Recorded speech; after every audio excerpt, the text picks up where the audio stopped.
అవధూత వెంకటరామయ్య గారి గురించి కొన్ని మాటలు, కొన్ని విశేషాలు చెప్పండి. మీ తాతగారు జేజీ అంటారు కదా మీరు? మేము మా నెల్లూరులో జేజే అంటాం మేము. ఇక్కడ ఓకే. మనకు గుంటూరు, విజయవాడ, హైదరాబాద్ ఈ సంప్రదాయాల్లో తాతగారు అంటాం. అవును. 5వ తరంలో మా జేజయ్య ఉన్నాడు. ఇప్పటికి 100 సంవత్సరాలు, దగ్గర దగ్గర 100 సంవత్సరాలు. ఉమ్. వెంకయ్య స్వామి, సాయిబాబా ఆయన సమకాలికులు అనమాట. ఓ.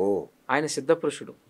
అయితే ఏడుకొండల వాడిని నిరంతరం ఆరాధించేవాడు ఆయన. ఉమ్. ఏడుకొండల వాడిని నిరంతరం ఆరాధించేవాడు. ఆయన చిన్నప్పటి నుండి కూడా ఒకలాంటి తత్వంలో పెరిగాడు.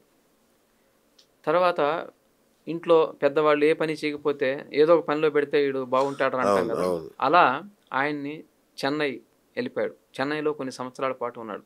ఎక్కడున్నా సరే, ఏ పని చేస్తున్నా సరే ఇదే సాధనలో ఉండేవాడు ఆయన. ఆ. కాబట్టి చాలా మందికి అక్కడ సమకాలికులకు చాలా విషయాలు చెప్పాడు. ఓకే. చాలా మహిమలు కూడా చేశాడు. ఆ తర్వాత అక్కడి నుంచి మా స్వగ్రామానికి వచ్చి చివరి దశలో మా స్వగ్రామంలోనే ఉన్నాడు. ఆ. ఉండి చాలా విషయాలు ఆయన ప్రత్యక్షంగా ఏదన్నా మనకి బాగోలేదు, ఆరోగ్యం బాగోలేదు, అవును. సపోజ్ ఓకే ఇలా చేసుకో అలా చేసుకో, ఆ. సరే నీకు ఫలానా జరగబోతుందని ఆ కొండ 9 పాలేడు ఆ దగ్గర ఏదైతే పల్లెటూర్లు అయితే ఉన్నాయో ఆ పల్లెటూర్ల నుంచి ఆ రోజుల్లో జనం వచ్చేవాళ్ళు. ఓకే. జనం వచ్చి ఆయన కొన్ని విశేషాలు చెప్పేవాడు. అలాగే చెప్పి సమాధి అయిపోయాడు ఆయన. ఆ. నేను ఫలానా రోజు ఫలానా తిథిలో ఫలానా టైంకి నేను కాలం చేస్తున్నాను. వీరే కదా మీ తాతగారు? ఓకే. అవును. ఆ. వావ్. ఉమ్. చెప్పి సమాధి అయిపోయాడు. కాబట్టి ఏంటంటే ఆయన చాలా కాలం మాట్లాడుతూ ఉండేవాడు. ఆయన సమాధి నుంచి మాట్లాడుతూ ఉండేవాడు. ఆ. మేము చూడంగా లేదు, మా జేజీలు మా తాతలు వాళ్ళు అదేలేండి. చెప్పేవాళ్ళు. ఎందుకంటే 100 years బ్యాక్ కదా ఇది. అవును, అవును. కాబట్టి మాట్లాడుతుండేవాడు అని అంటారు. బా. కాబట్టి ఆయన ఇప్పటికీ కూడా అక్కడ కొంతమందికి దెయ్యాలు పట్టడం అలా ఉంటాయి కదా. అవును. ఆ. అలాంటి ఉన్నోళ్ళు చాలా సంవత్సరాలు అక్కడ నేను అక్కడ చిన్నప్పుడంతా అక్కడే ఉన్నా కాబట్టి చూసేవాడిని. ఆ దెయ్యాలను వదలగొట్టేవాడు. ఓకే. అట్లా ఏడుకొండల వాడి ఉపాసన ఎక్కువ చేసేవాడు. ఆయన ఒక్కొక్కరు ఒంటి మీద కూడా వస్తాడు. ఆ. అక్కడ పర్మనెంట్ గా దేవాలయం ఉందా? దేవాలయం ఉంది. ఎక్కడండి అది? నెల్లూరు జిల్లా, ఆ. వింజమూరు మండలం, Neredupalli village. Neredupalli village. Okay. కాబట్టి ఇప్పటికీ కూడా ఆరాధనోత్సవాలు ఆ.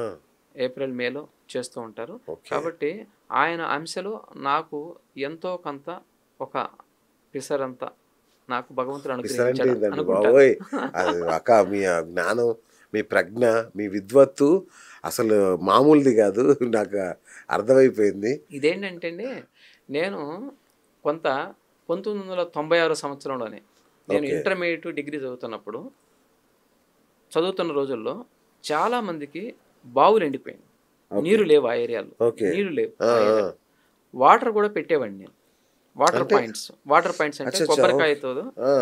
ఫలానా పెడితే వాటర్ పడేది. అట్లా ఫస్ట్ ఎవరు దీనికి నిదర్శనం అంటే మా పొలానికి నేనే పెట్టుకున్నాను. ఆ.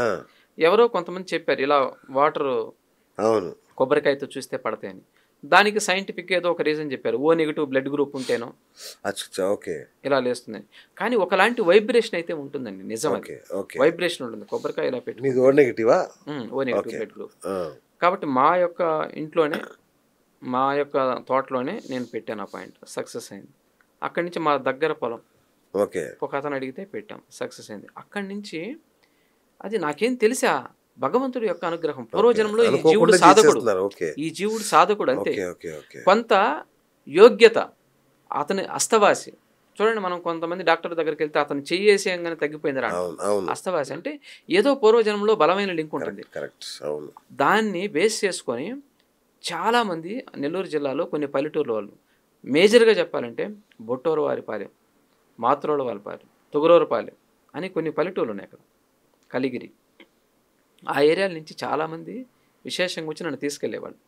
నా కోసం వెయిట్ చేసి తీసుకెళ్లేవాళ్ళు. ఆ రోజుల్లో జీబులు వేసుకొని మా ఇంటికి వచ్చేవాళ్ళు, వెయిట్ చేసేవాళ్ళు. నన్ను తీసుకొని వెళ్ళి, నేను ఎప్పుడు డేట్ ఖాళీగా ఉందంటే, ఫ్రీగా ఉందంటే నన్ను తీసుకెళ్ళి ఆ పాయింట్స్ పెట్టించుకునేవాళ్ళు. కానీ నేను డిగ్రీ చదివేటప్పుడు కూడా రైతులు కొంతమంది అక్కడ వచ్చి ఉండేవాళ్ళు. ఇదేంటి రైతులు ఎవరో వచ్చారు అని అంటే, ఫలానా మీ దాంట్లో ఉన్నాడు, ఆయన మాకు బోర్ పాయింట్ పెట్టాలని. నన్ను వచ్చి మాస్టర్లు అడిగేవాళ్ళు, ఏంటి శ్రీనివాస్ నువ్వేంటి బోర్ పాయింట్లు ఏంటి అనేవాళ్ళు. అంటే అవును సార్ ఇలా పెడతాను, ఓకే రైట్ అనేవాడిని పెట్టాను. కానీ అందులో ఒక ఎప్పుడు నేను మర్చిపోని విషయం ఏంటంటే, నేను ఆ ఊర్లో ఆ ఏరియాలో కొన్ని పాయింట్స్ పెడుతూ ఉన్నా. పెడుతున్నప్పుడు ఒక అతను 9 బోర్లు దాకా వేసాడండి దగ్గర దగ్గర. వేస్తే నీళ్ళు ఎక్కడా పడలేదు. ఆ ఏరియాలో అప్పటికే నేను పెట్టడం ఒక 2-3 నెలలు అయింది స్టార్ట్ చేసి పెడుతున్నాను. ఈయన పెడితే నీళ్లు పడతాయా, మనకి రాతలో ఉంటే పడతాయా అంటుండేవాడు ఏదో అంటూ కొంచెం వెటకారం చేస్తూ ఉండేవాడు పాపం. ఆయనకి తెలియని జ్ఞానం అంతే కదా. ఆ తర్వాత ఇసికిపోయి పాపం సరే చూద్దాం ఫైనల్గా ఒకసారి అని నా దగ్గరకు వచ్చాడు. వస్తే పెట్టానండి. అంతకు ఒక 10 రోజుల ముందే ఒక పాయింట్ వేయించాడు. దాన్ని ఇక్కడ ఒక చోట వేసారనుకోండి, దాన్ని కొంచెం ఒక అడుగు జరిపి పెట్టానండి పాయింట్. 10 ఎకరాల నేల అది. ఒక్క అడుగు జరిపే పెట్టాను ఆ పాయింట్కి. 3 ఇంచుల నీళ్లు పడ్డాయి దాంట్లో. అంటే ఎంత సస్యశ్యామలం అయిపోయింది. అతను వచ్చి పాదాల మీద పడిపోయాడు. అప్పుడు నాకు వయసు ఎంత ఉంటుంది దగ్గర, చాలా చిన్న వయసు, 18 ఏళ్ళు ఉంటాయి నాకు మహా అంటే. అట్లా ఒక మిరాకిల్ చేశాను. అంటే స్వామివారు నాకు అవకాశాన్ని కల్పించాడు అది. ఆ తర్వాత ఆ ఏరియాలో చాలామంది ఇంకా విచ్చలవిడిగా తీసుకెళ్ళటం చేసిన. ఆ డిగ్రీ చదువుతున్నంత వరకు నేను పెట్టాను. తర్వాత ఇంకా ఆపేసాను. తర్వాత టీటీడీకి వెళ్ళిపోయాను. తిరుమల తిరుపతి దేవస్థానం మేము కాంట్రాక్ట్స్ కదా, కాంట్రాక్ట్స్ కోసం టీటీడీ తిరుమల వెళ్ళాము. ఇంకా అలా నెల్లూరు కాంట్రాక్ట్లు ఉంటాయండి. నెల్లూరు జిల్లాలో కాంట్రాక్ట్ వర్క్స్ అవి ఉండేవి మాకు. తర్వాత ఇంకా తిరుమల టీటీడీ కాంట్రాక్ట్స్ మొదలుపెట్టిన తర్వాత ఇంకా అన్నయ్య నేను అక్కడ కాంట్రాక్ట్స్ చేస్తూ ఉండేవారు. గురుగారు, మన జీవితాన్ని అన్ని దశలు 360 డిగ్రీస్లో జ్యోతిష్య శాస్త్రం ప్రభావితం చేస్తుంది. అంటే అనుక్షణం జ్యోతిష ఉపాంగాలు అంటే లైక్ మిగతా శాస్త్రాలు ఏవైతే ఉన్నాయో అవి ఏది వాస్తు లాంటివి కానీ ఇట్లా అంటే ఎటు చూసినా జ్యోతిష్యమే మన హిందూ ధర్మం ప్రకారం.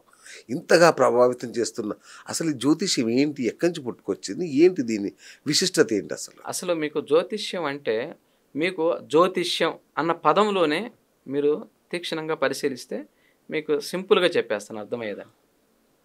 జ్యోతి అంటే ఏంటండి? వెలుగు. ఎప్పుడు వెలిగేదాన్ని జ్యోతి అంటారు. కాబట్టి నిరంతరము జ్యోతి ఆ వెలుగుతున్నప్పుడు ఏమవుతుంది, మనకి చీకటి ఏదైనా ఉంటే ప్రాళదొల్లబడుతుంది. కాబట్టి వెలుగుంటేనేగా. కాబట్టి అసలు వెలుగుతుంది ఎవరండి మనకి నిరంతరంగా? సూర్యుడు వెలుగుతున్నాడు. కాబట్టి సూర్యుడు యొక్క వెలుగే దీనికి ప్రధానం. తర్వాత నైట్, రాత్రిపూట చంద్రుడు. కాబట్టి సూర్య చంద్రుడు కన్నులు వంటి వాళ్ళు ఈ జ్యోతిష శాస్త్రానికి. కాబట్టి ఈ జ్యోతిష్యం వెలుగుతున్న సూర్యుడికి నిదర్శనం కాబట్టి, ప్రజ్వరిల్లుస్తున్న ఆ జ్యోతి స్వరూపం కాబట్టి దీన్ని జ్యోతిష్యం అన్నారు. అందుకే నా సూర్యమానం చంద్రమానం అని వాటిని బేస్ చేసుకుని అన్ని కూడా శాస్త్రాలు ఉన్నాయి. కాబట్టి మనకి జ్యోతిష్యానికి 2 కన్నులు వంటి వారు సూర్యుడు, చంద్రుడు. అద్భుతం. సో చెప్పాను కదా గురుగారు, మాకు అనుగ్రహించండి ఒక. కాబట్టి మనకి సూర్యుడు యొక్క ఉపాసన కూడా చాలా చాలా చాలా మేలైంది. ఎందుకంటే ఆ రోజుల్లో రావణ యుద్ధం జరిగినప్పుడు అగస్త్య మహాముని మనకి ఆదిత్య హృదయాన్ని ఇచ్చాడు. అత్యద్భుతమైన ఆదిత్య హృదయాన్ని ఇచ్చాడు. మీకు ఒక 2 లైన్లు నేను ఆదిత్య హృదయం గురించి చెప్తాను.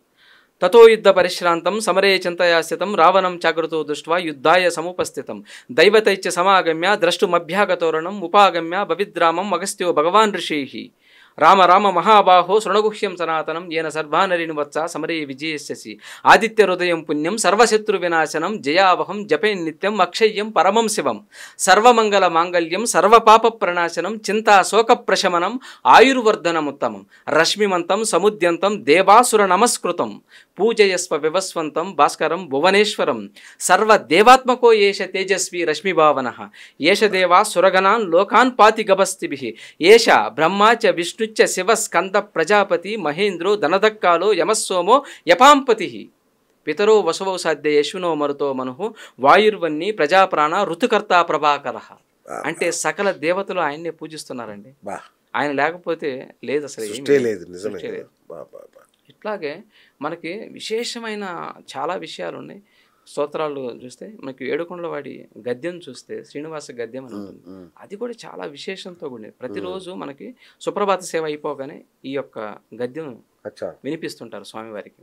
కాబట్టి అటువంటి విశేషమైన మనం విని తీరాలి. విన్నప్పుడు ఏమవుతుందంటే అక్కడ కొంత పాజిటివ్ ఎనర్జీ ఏర్పడుతుంది. స్వామివారి గద్యాన్ని చూడండి, మీకు 2 లైన్లలో 1 నిమిషం మీకు వినిపిస్తాను ప్లీజ్.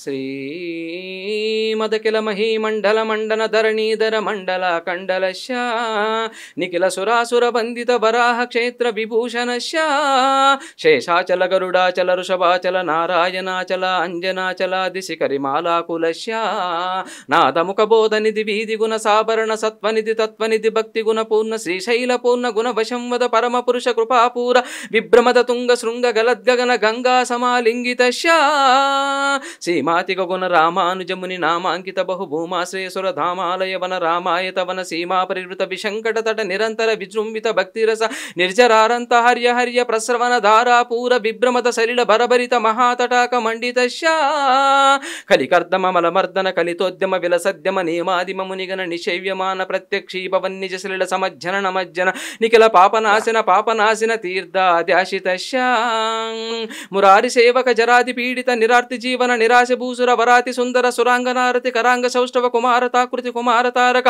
సమాపనోదయ ధనూన పాతక మహాపదామయ విహాపనోదిత సకల భువన విదిత కుమార ధారాభిధాన తీర్థ అధిష్ఠిత ధరణీతలగత సకలహతి కలిల శుభసలిలగత బహుళ వివిధ మలహతి చతుర రుచిరతర విలోకన మాత్ర విదలిత వివిధ మహాపాతక స్వామి పుష్కరిణీ సమేత బహు సంకట నరకావట పద దుత్కట కలి కంకట కలుషోద్భట జనపాతక వినిపాతక రుచి నాటక రహాటక కలశారత కమలారత శుభమజ్జన జలసజ్జన బరబరిత నిజదురిత హతి నిరత జనసత నిరస్త నిరర్గల పేపీయ మాన సలిల సంభృత విశంకట కటాహ తీర్థ విభూషిత ఇలా స్వామివారి శ్రీనివాస సుప్రభాత సేవలో పాల్గొన్నంత అనుభూతి కలిగిందండి నిజంగా. దాదాపు స్వామి చదువుకునే భాగ్యాన్ని అనుగ్రహించాడు. ప్రతి ఒక్కరు కూడా ఇది వినటం చాలా మంచిది. ఒక పాజిటివ్ ఎనర్జీ మనకి చేకూరాలంట నిరంతరం సత్సంగత్వే నిస్సంగత్వం అంటూ, నిస్సంగత్వే నిర్మోహత్వం, నిర్మోహత్వమే నిశ్చలతత్వం, నిశ్చలతత్వమే జీవన్ముక్తి అంటాడు. కాబట్టి సత్పురుషుల యొక్క సావాసం మంచిగా జీవనాన్ని కొనసాగించడం అనేది ఎంతో ఇంపార్టెంట్.